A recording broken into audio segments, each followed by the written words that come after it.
Welcome to this course on ChatGPT prompt engineering for developers. I'm thrilled to have with me Isa Fulford to teach this along with me.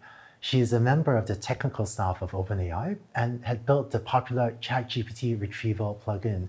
And a large part of her work has been teaching people how to use LLM or large language model technology in products. She's also a contributor to the OpenAI cookbook that teaches people prompting. So thrilled to have you with you. And I'm thrilled to be here and share some prompting best practices with you all. So there's been a lot of material on the internet for prompting with articles like 30 prompts everyone has to know. A lot of that has been focused on the ChatGPT web user interface, which many people are using to do specific and often one-off tasks. But I think the power of LLMs, large language models, as a developer tool, that is using API calls to LLMs to quickly build software applications, I think that is still very underappreciated.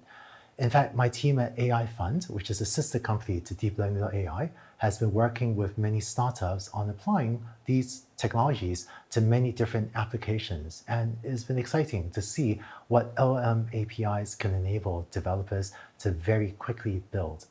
So in this course, we'll share with you some of the possibilities for what you can do, as well as best practices for how you can do them. There's a lot of material to cover. First, you'll learn some prompting best practices for software development. Then we'll cover some common use cases, summarizing, inferring, transforming, expanding, and then you'll build a chatbot using an LLM. We hope that this will spark your imagination about new applications that you can build. So in the development of large language models or LLMs, there have been broadly two types of LLMs, which I'm going to refer to as base LLMs and instruction-tuned LLMs. So base LLM has been trained to predict the next word based on text training data, often trained on a large amount of data from the internet and other sources to figure out what's the next most likely word to follow. So for example, if you were to prompt this, once upon a time there was a unicorn, it may complete this, that is, it may predict the next several words are that live in a magical forest with all unicorn friends.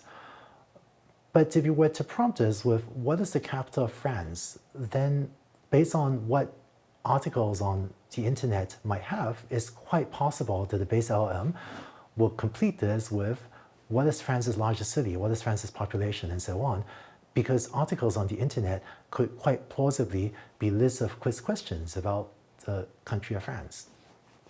In contrast, an instruction-tuned LLM, which is where a lot of the momentum of LLM research and practice has been going, an instruction-tuned LLM has been trained to follow instructions.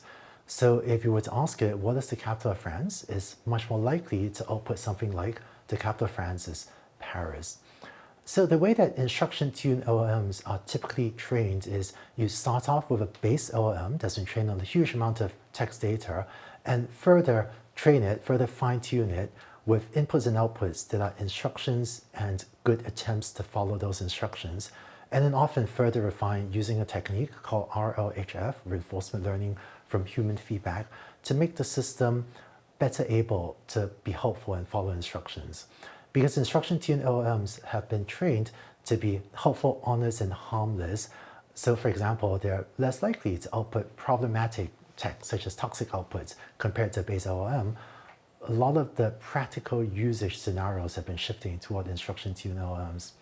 Some of the best practices you find on the internet may be more suited for a base LLM, but for most practical applications today, we would recommend most people instead focus on instruction-tuned LLMs, which are easier to use, and also because of the work of OpenAI and other LLM companies becoming safer and more aligned.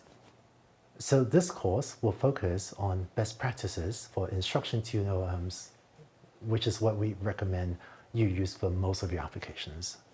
Before moving on, I just want to acknowledge the team from OpenAI and Deep Learning AI that had contributed to the materials that Isa and I will be presenting. I'm very grateful to Andrew Main, Joe Palermo, Boris Power, Ted Sanders, and Lillian Wang from OpenAI that were very involved with us brainstorming materials, vetting the materials to put together the curriculum for this short course. And I'm also grateful on the deep learning side for the work of Jeff Ludwig, Eddie Xu, and Tommy Nelson. So when you use an instruction-tuned LLM, think of giving instructions to another person. Say someone that's smart but doesn't know the specifics of your task. So when an LLM doesn't work, sometimes it's because the instructions weren't clear enough. For example, if you were to say, please write me something about Alan Turing, well, in addition to that, it can be helpful to be clear about whether you want the text to focus on his scientific work or his personal life or his role in history or something else. And if you specify what you want the tone of the text to be, should it take on the tone like a professional journalist would write? Or is it more of a casual note that you dash off to a friend? That helps the LLM generate what you want. And of course, if you picture yourself asking, say, a fresh college graduate to carry out this task for you, if you can even specify what snippets of text they should read in advance to write this text about Alan Turing, then that even better sets up that fresh college grad for success to carry out this task for you. So in the next video, you see examples of how to be clear and specific, which is an important principle of prompting LLMs. And you also learn from Isa a second principle of prompting, that is giving the LLM time to think. So with that, let's go on to the next video.